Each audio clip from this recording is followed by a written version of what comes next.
Kani muli siya ni overall champion sa AF1 Motor Show sa Pro. Tanawa ang DS for full titanium. Nakait sa laya.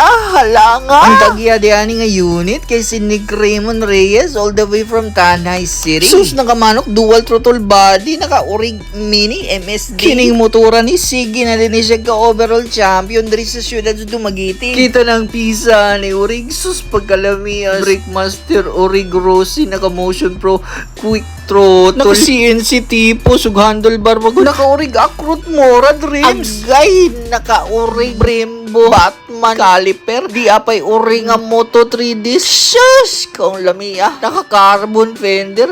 Naka-Rowan head cover. Naka-titanium nga radiator. Sus ko. Naka-TRC water pump ug oil filter cover. Alami. Sus ko titanium. Oh, gabaga. Pila na kayo nagastong pre pag setup ani motora. Oy, one of a kind. Diri pa dan stas nga parte ani motora. Gamay ra sigurong shin mila ning gastuan. Oh, murag sa cockpit pa daan mura na magpresyo sa akong Aerox. Oy, di na ko matingala nga no sige ni siya ka champion. Sus pagalamiya siyang CNC nga light and front hub. Lamia bagugay tindig. Kita kana galang ning it's reliable. Naka-urig Olins monoshock. Naka-fuel regulator pagod nga lami kay taon kay limpyo kayong paggabahin. Lami kay mata di pares uban nga galukot-loko. Deserving good di ma-champion ba kay di good basta-basta ang kwarta panahon ug oras para i-build ani motora. Munang congrats sa imo pre Nick Raymond Reyes. Congrats. May God continue to bless you and continue being an inspiration to our fellow enthusiasts.